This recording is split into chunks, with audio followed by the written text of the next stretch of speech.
Dear friends, मैं प्रदीप कुमार संकल्प classes में फिर से आपका स्वागत करता हूं। आज का हमारा टॉपिक है मटेरियल नाउन, अर्थात पकमा का चौथा लेटर एम फॉर मटेरियल। आइए जानते हैं मटेरियल नाउन क्या होता है, मटेरियल नाउन किसे कहते हैं। सबसे पहले मटेरियल नाउन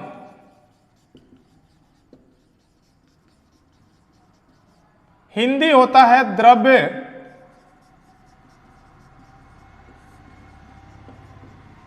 द्रव्यवाचक संज्ञा। उसके बाद इसके परिभाषा को जानेंगे, इसका परिभाषा क्या होता है। परिभाषा के बाद हम लोग कुछ एग्जाम्पल्स को जानेंगे। फिर उसके बाद जब एग्जाम्पल के माध्यम से हम लोग वर्ड को पहचान कर लेंगे, फिर उसके बाद उस वर्ड का सेंटेंस में सही रूप से कैसे प्रयोग किया जाता है, उस प्रयोग के बारे में जानेंगे। आइए जानते हैं सबसे पहले इसका परिभाषा। तो इसका परिभाषा कहता है a noun that is either measured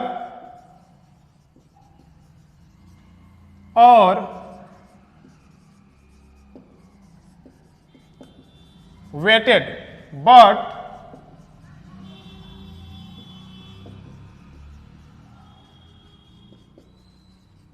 but cannot be counted।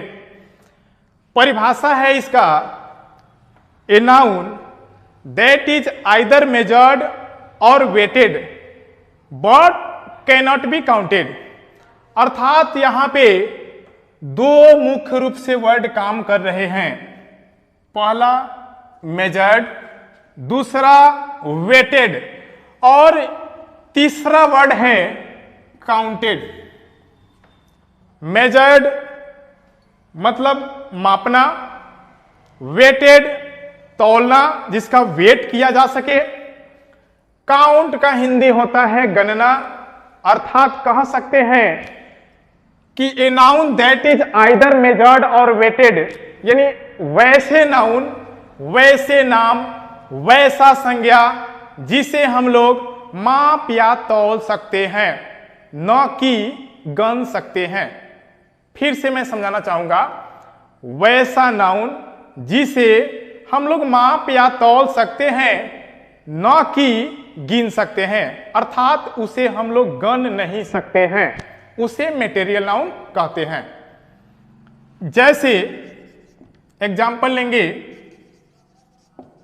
Water, sugar, oil, milk, curd, etc। कह सकते हैं वाटर पानी, शुगर चीनी, ऑयल तेल, मिल्क दूध, कर्ड दही, ये सभी मटेरियल नाउन हैं। इसके अलावा इस प्रकार के बहुत सारे वर्ड्स हैं जिन्हें हम माप या तौल सकते हैं, उसे मटेरियल नाउन के दायरे में रखते हैं। आ गया समझ में। अब इस वर्ड के बारे में हम लोगों ने जान लिया कि जिसे माप या तौल सकते हैं, गन नहीं सकते हैं। तो इस वर्ड के जानकारी के साथ साथ ये वर्ड सेंटेंस में कैसे यूज किए जाएंगे, आइए जानते हैं सेंटेंस में इसका कैसे प्रयोग किया जाता है।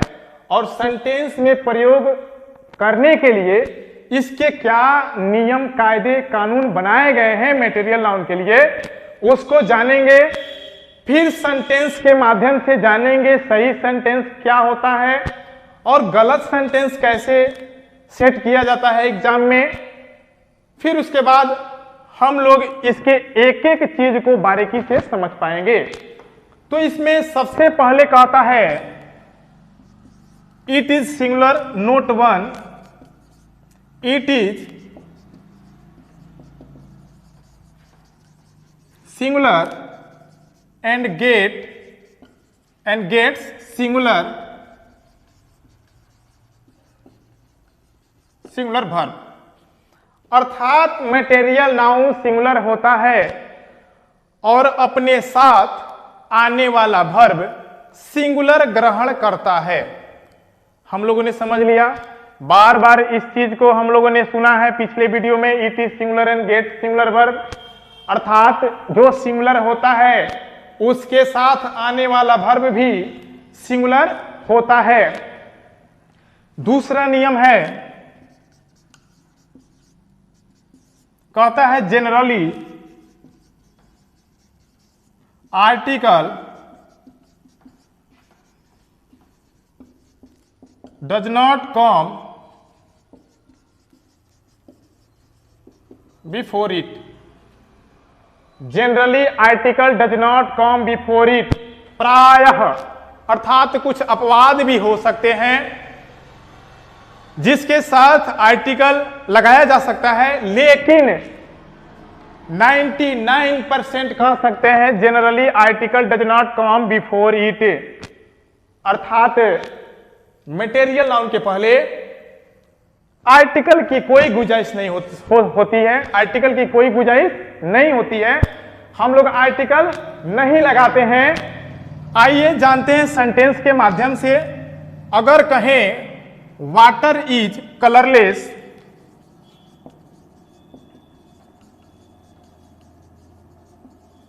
Water is colourless, sentence A हुआ। दूसरा लिखते हैं ए वाटर इज कलरलेस। तीसरा कहें वाटर आर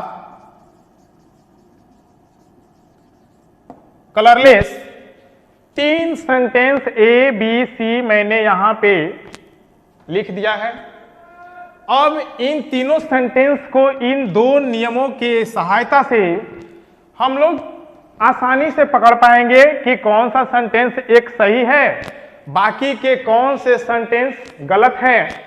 आइए एक एक करके इस नियम को इस सेंटेंस में अप्लाई करते हैं और देखते हैं कि कौन सा सेंटेंस हमारा सही पाया जाता है और कौन सा सेंटेंस हमारा गलत है। सबसे पहले कहता है it is singular and get singular verb, अर्थात यह सिंगुलर होता है और इसके साथ आने वाला वर्ब भी सिंगुलर होता है। पहला सेंटेंस में वाटर सिंगुलर है, वाटर को वाटर्स में कभी चेंज नहीं कर सकते हैं, मिल्क को मिल्क्स में चेंज नहीं कर सकते हैं, ऑयल को ऑयल्स नहीं कर सकते हैं, कर्ड को कर्ड्स नहीं कर सकते हैं। अर्थात हम कह सकते हैं कि मटेरियल नाउन को कभी प्लुरल नहीं बना सकते हैं, ये हमेशा अपने आप में सिंगुलर होता है। तो पहला नियम हमारा इट इज सिंगुलर, अर्थात वाटर सिंगुलर है। फिर कहता है गेट सिंगुलर वर्ब, तो ये वर्ब भी सिंगुलर ग्रहण किया है, तो ये हमारा सेंटेंस सही है। दूसरे सेंटेंस को भी देखेंगे, तीसरे को भी देखेंगे। हो सकता है कि पहला हमें सही मिल गया हो, कहीं नियम के हिसाब से दूसरा तीसरा भी सही हो। आइए दूसरे सेंटेंस को देखते हैं। दूसरा सेंटेंस कहता है ए वाटर इज कलरलेस। यहां वाटर सिंगुलर है, वर्ब सिंगुलर है, लेकिन वाटर के पहले आर्टिकल ए लगा दिया गया है, तो हम कह सकते हैं कि यह सेंटेंस हमारा बिल्कुल गलत है, क्योंकि इसका नोट 2 कहता है कि generally article does not come before it, अर्थात प्रायः कोई आर्टिकल इसके पहले नहीं लगता है, प्रायः कोई आर्टिकल इसके पहले नहीं लगता है। तो यहां पे आर्टिकल ए ग्रहण किया है, अर्थात यह सेंटेंस हमारा गलत है। तीसरा सी देखेंगे, सी क्या कहता है। ए को देखा, बी को देखा, जिसमें ए पूर्ण रूप से सही पाया गया, बी को देखे जिसमें आर्टिकल ए लगा है वाटर के पहले, मटेरियल नाउन के पहले, तो ये हमारा सेंटेंस गलत हुआ। तीसरे सेंटेंस को देखते हैं, तो यहां पे सबसे पहले वाटर सिंगुलर है, इसके पहले कोई आर्टिकल नहीं लगा है, बाद में जो वर्ब है अर्थात वाटर के बाद मटेरियल नाउन के बाद आने वाला वर्ब प्लुरल है, तो हमारा नियम कहता है कि यह सिंगुलर है और इसके साथ लगने वाला वर्ब भी सिंगुलर होना चाहिए। तो इस सेंटेंस को हम लोग बिल्कुल गलत मानेंगे। साथियों, हम लोगों ने 3 सेंटेंस को देखा और तीनों सेंटेंस के माध्यम से हम लोग सही गलत का पहचान बारीकी से किया, बिना किसी दिक्कत परेशानियों का सामना करते हुए। और मटेरियल नाउन के बारे में हम लोगों ने लगभग सभी लोगों ने ये जान चुका है कि मटेरियल अर्थात मिश्रण कह सकते हैं। अगर खुद के भाषा में कहा जाए कि मटेरियल नाउन क्या होता है, तो वो एक मिश्रण होता है जिसे हम लोग न गण सकते हैं, केवल उसे माप या तौल सकते हैं। उसका मापने और तौलने का इकाई जो होता है उसके सहायता से हम लोग अपने उपयोग में इसे लाते हैं। अगर कहें वाटर तो 2 litre, 3 litre, 4 litre, 5 litre, 6 litre, 10 litre इत्यादि etc हो सकता है। अगर कहें अगर ठोस पदार्थ हो तो उसे हम लोग तौल सकते हैं किलो में, ग्राम में, क्विंटल में, अर्थात तौलने का जो इकाई होता है उसमें हम लोग तौल सकते हैं। लेकिन इसे किसी भी परिस्थिति में हम लोग गण नहीं सकते हैं। अब मटेरियल नाउन का एक ऐसा भी वर्ड है जो हमेशा प्लुरल होता है और अपने साथ आने वाला वर्ब प्लुरल ग्रहण करता है। उस वर्ड को भी जानेंगे। Only one words in material noun is plural and gets always plural verb. We all know about this word. Who is? कौन है वो वर्ड जो मटेरियल नाउन प्लुरल होता है और अपने साथ आने वाला वर्ब प्लुरल ग्रहण करता है? मिटाएंगे इसको और देखते हैं वो वर्ड। हम सभी लोगों ने अपने घर के आसपास, चौक चौराहे पे, बड़े बड़े शहरों में, छोटे मोटे शहरों में भी कहीं कहीं कूड़ेदान को देखते हैं, अर्थात कचड़े को देखते हैं। वही एक ऐसा कचड़ा है जो मटेरियल नाउन का वर्ड है और वह हमेशा प्लुरल होता है और अपने साथ आने वाला वर्ब भी प्लुरल ग्रहण करता है। आइए इसका कचड़ा का स्पेलिंग होता है ड्रेक्स। ड्रेक्स हिंदी मीनिंग होगा कचड़ा। ये हमेशा प्लुरल होता है। फिर से कहेंगे, ये ड्रेक्स एक ऐसा वर्ड है जो मटेरियल नाउन है लेकिन ये हमेशा प्लुरल होता है और इसके साथ आने वाला वर्ब प्लुरल होता है। एग्जाम्पल के माध्यम से जानेंगे। अगर कहें यहां कचड़ा है, अगर कहें यहां कचड़ा है तो इसका होगा ड्रेक्स आर हियर।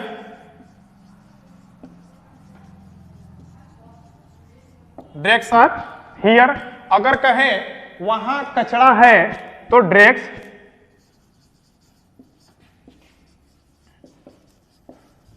देयर। अर्थात जब यह मटेरियल नाउन का ड्रेक्स वर्ड प्लुरल है तो ये अपने साथ आने वाला वर्ब भी प्लुरल ग्रहण किया है। फिर यहां दूसरे सेंटेंस में मैंने देखा कि ड्रेक्स आर देयर, अर्थात वहां कचड़ा है। तो यहां भी ये ड्रेक्स जब प्लुरल है, मटेरियल नाउन का एक ऐसा वर्ड है ड्रेक्स जो हमेशा प्लुरल होता है और अपने साथ आने वाला वर्ब भी प्लुरल ग्रहण करता है। तो इसके बाद आने वाला वर्ब प्लुरल है आर, अर्थात ये दोनों सेंटेंस हमारा सही है। अगर कहीं हमें कॉमन एरर में मिले कि ड्रेक्स इज हियर, हियर अर्थात कचड़ा यहां है, तो सबके मन में ये चल रहा होगा कि सर ड्रेक्स जो है वो तो प्लुरल कैसे कहेंगे, जबकि मटेरियल नाउन का सभी वर्ड सिंगुलर होता है। तो मैंने बताया है पिछली बार, अभी से जस्ट कुछ देर पहले मैंने बताया कि only one word in material noun dregs are plural and gets plural verb.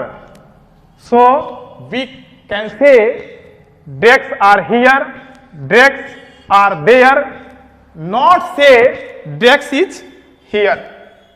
हम लोग कह सकते हैं कि ये ड्रैग्स अर्थात कचरा यहां है, कचरा वहां है, इसके साथ आने वाला वर्ब प्लुरल है। लेकिन अगर कहें कि ड्रैग्स इज हियर, कचरा यहां है, तो यहां पे जो इज हमारा सिंगुलर लगा है ये बिल्कुल गलत होगा। हम लोग मटेरियल नाउन को पूरे मजा से पढ़े। मटेरियल नाउन क्या होता है? मेरा मकसद नाउन का परिभाषा, मटेरियल नाउन का परिभाषा, एब्स्ट्रैक्ट नाउन का परिभाषा बताना नहीं है।